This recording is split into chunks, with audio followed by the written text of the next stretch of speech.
¿Cómo está, gente linda? Bueno, este año 2025 hemos conversado sobre inteligencia artificial y hay un tema que me gustaría hoy tener especialmente en cuenta y es cómo cuidar a nuestros niños y a nuestros jóvenes. Porque las bondades, los beneficios del avance de la ciencia en este tema son indudablemente maravillosos. Pero ahora vamos a considerar esta parte en donde tal vez un niño está absolutamente hipervinculado, pero también es hipervulnerable porque no tiene las herramientas para poder poner en duda, por ejemplo, la verdad o la no verdad de este saber que antes lo tenía la familia y hoy se ha deslizado y lo tiene el dispositivo. No es menor lo que estoy diciendo en términos de la falta, digamos, de autoridad que tienen los padres cuando este niño que es absolutamente nacido en una era digital como la que estamos nosotros viviendo, en realidad no lo escucha, no hace caso y los límites tampoco los introduce porque como no cree en su papá y en su mamá, los límites no están introyectados y queda absolutamente expuesto a lo que el mercado digital manda. Bueno, ese es, digamos, la cara oscura de este avance de la ciencia, donde hay que tener muy en cuenta que los padres tienen que estar atentos a ciertas sintomatologías que ya se presentan en la clínica, como los trastornos del sueño, como el tema del fracaso escolar, como algunos miedos que uno no sabe porque el chico está expuesto a una violencia simbólica que de pronto el padre desconoce y se transmite en estos contactos que el niño tiene con el dispositivo y que de alguna manera, estando en casa, está en un mundo que es absolutamente sin ley, que es otro de los temas que vamos a considerar en estos dos programas, el tema de las leyes que existen en el mundo, que existen también en Argentina y que los padres tienen que acceder a la información de las leyes, como así también a los avances de la ciencia en este tema que es la inteligencia artificial, para lo cual las universidades han abierto sus puertas y están dictando cursos para los padres, para los docentes.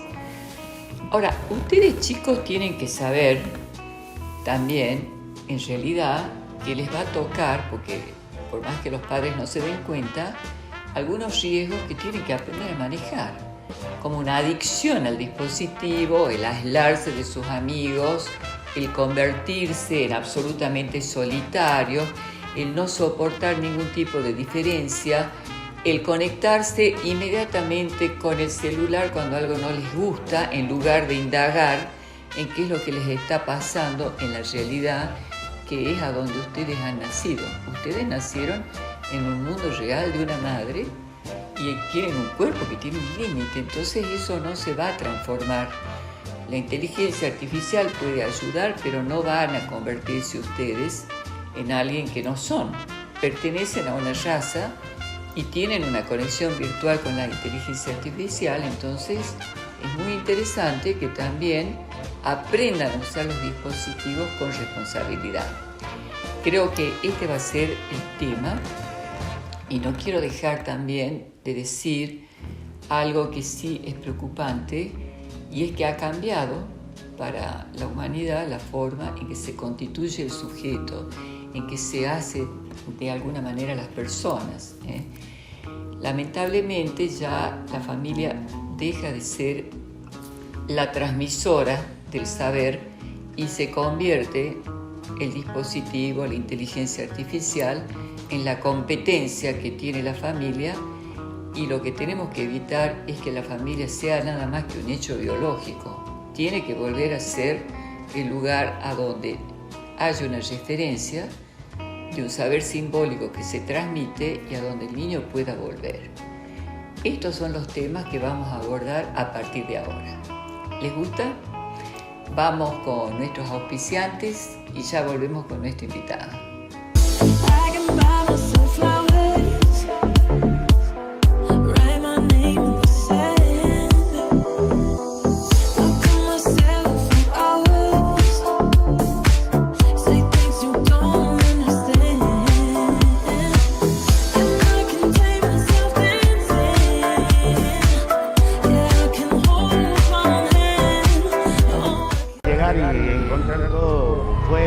Es triste para todos. Era una tristeza. Nos dejó en la nada. Todo lo que perdimos acá la vida. Yo lo que tiene esto. Por fin llegó el día. Comenzó la obra de recuperación del Mercado San Miguel. Este lugar es parte de nuestra identidad y va a volver a ser un lugar símbolo para toda Salta. Una ciudad que se levanta y mira al futuro con esperanza.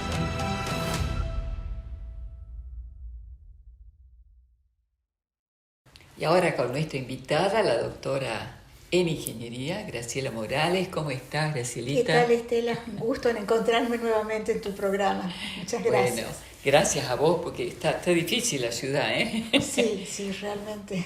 ¿Complicado llegar? Sí, muy caótica esta hora pico. Además, algunos desvíos que hay que atravesar, así que está un poco difícil. Pero bueno, acá estamos.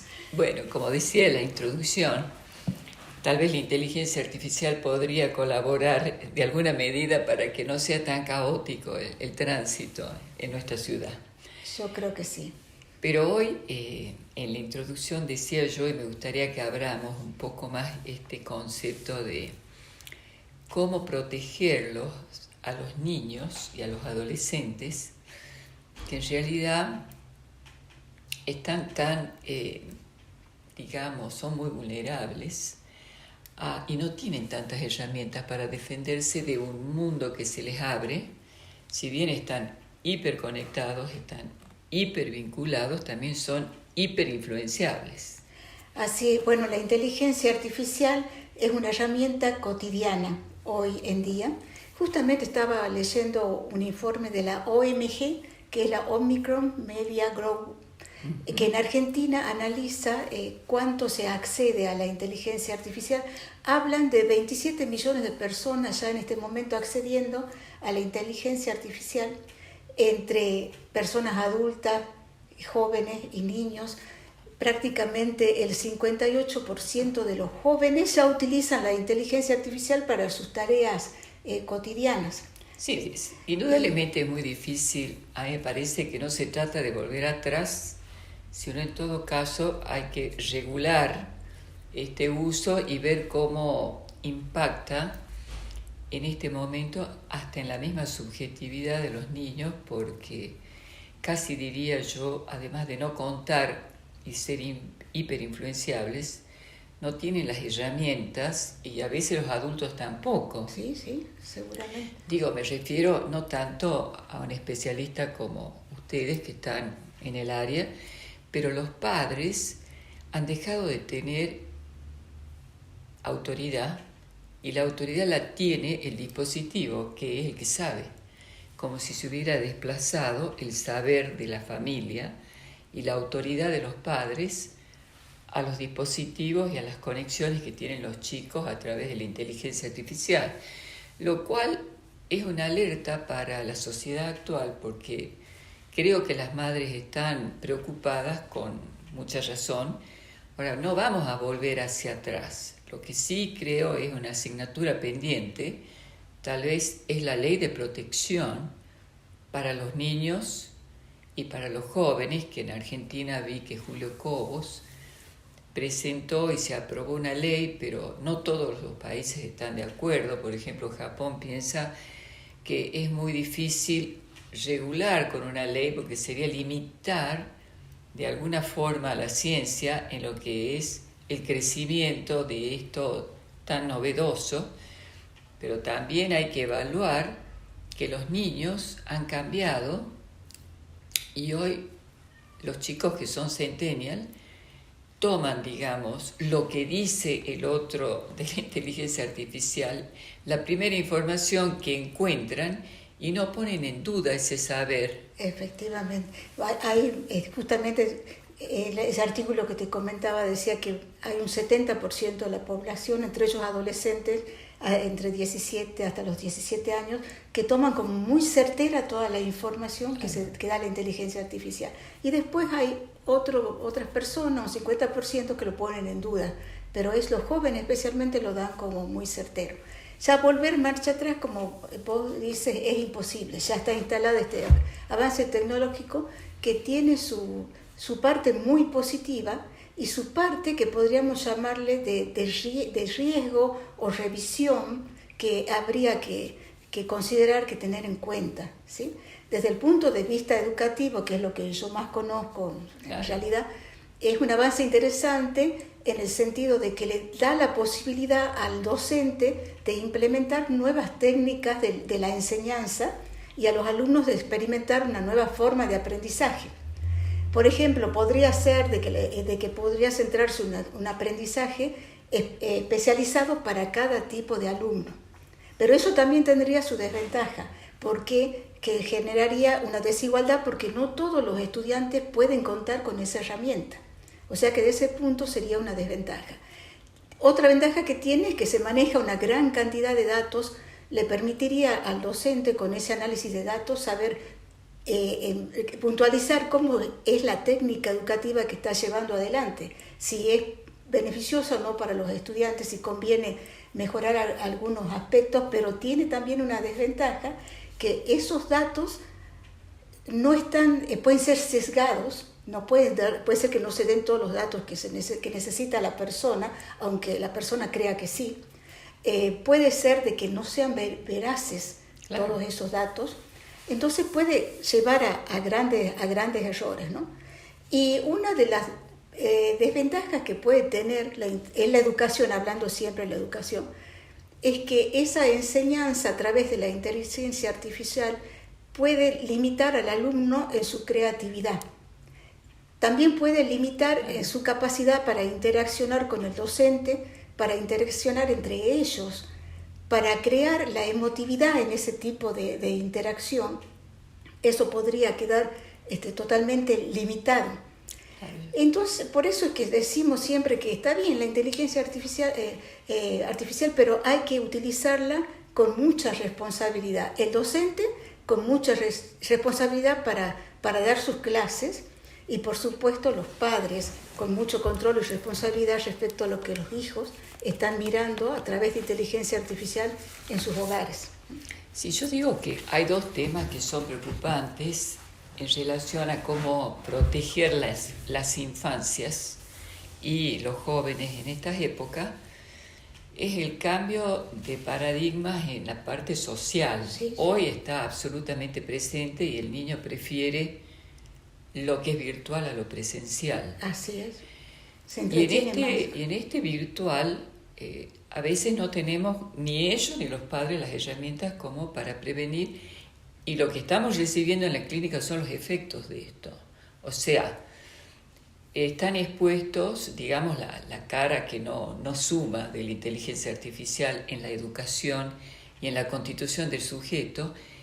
Primero, yo he notado que el vacío de existir, que es tan humano, lo llena perfecto, digamos, esta conexión inmediata con un dispositivo.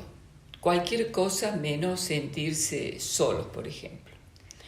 De alguna manera se acostumbran, es un software que tienen, es una reacción como un software, y el malestar, que es propio también de la condición nuestra y que a veces cuando uno lo resuelve adecuadamente, se contacta y averigua qué es lo que está pasando. En este caso, la conexión impulsiva y directa con los dispositivos que te ofrecen una gama de videojuegos que son absolutamente adictivos, etcétera, etcétera, lo que hace es borrar la capacidad para orientarse en la vida y, en definitiva, lo único que ellos saben es que no quieren sentirse mal, pero después no saben lo que quieren. Sí, es así. Y terminan haciendo amigos virtuales. Tienen muchísimos amigos virtuales, ¿sí? Ese es uno de los desafíos que yo creo que tiene la inteligencia artificial en este momento.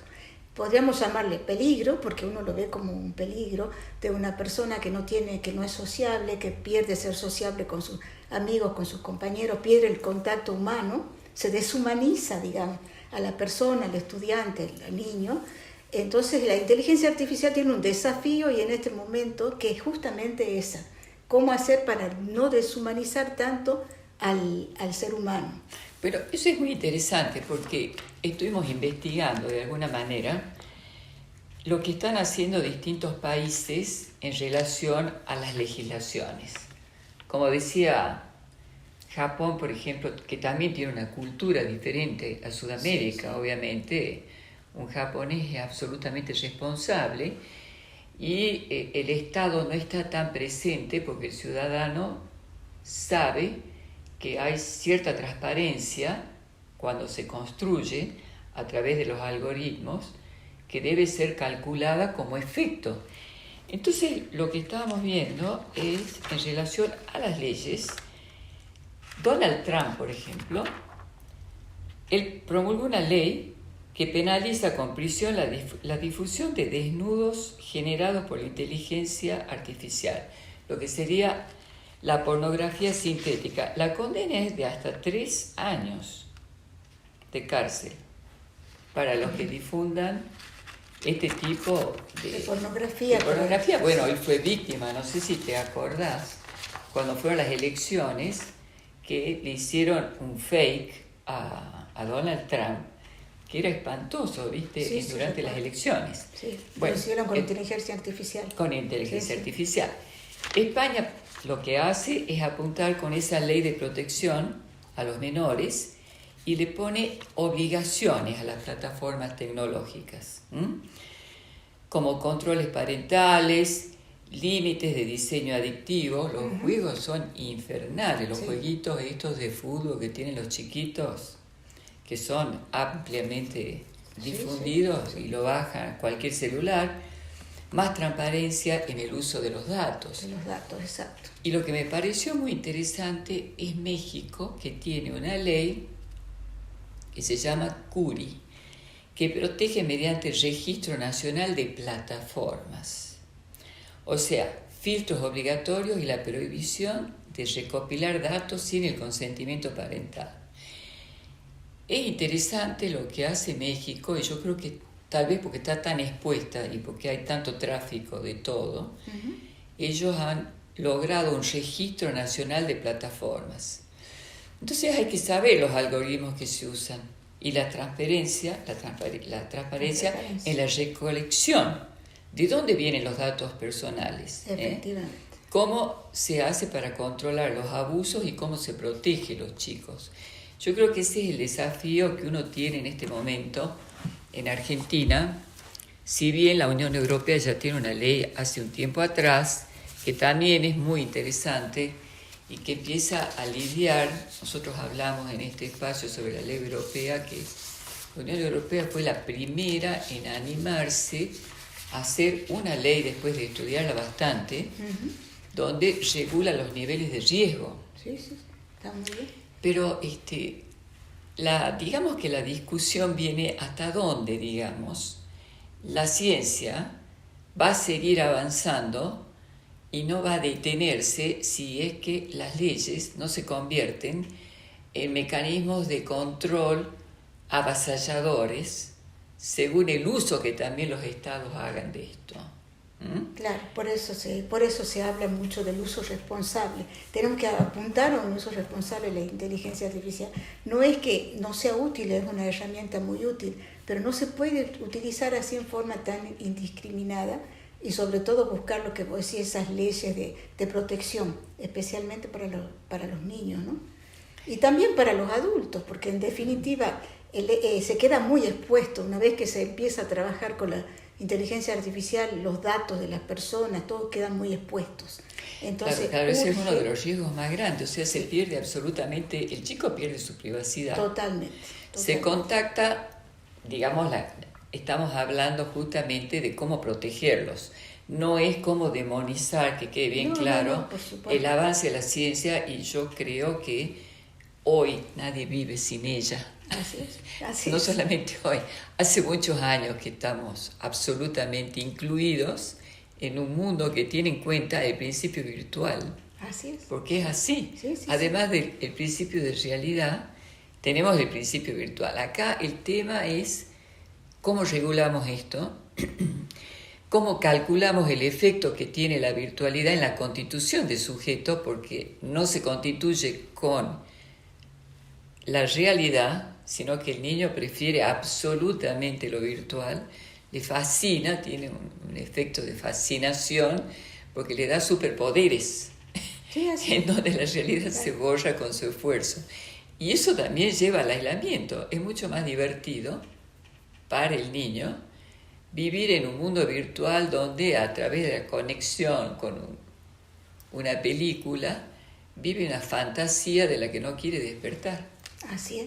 Yo hace poco leí que la ministra de Educación de acá de la provincia decidieron, en reunión por supuesto con directivos de colegios, decidieron prohibir el uso del celular en los colegios, tanto para los estudiantes como para los docentes, y que los estudiantes utilizaban su celular solamente para lo que sea la parte académica, únicamente.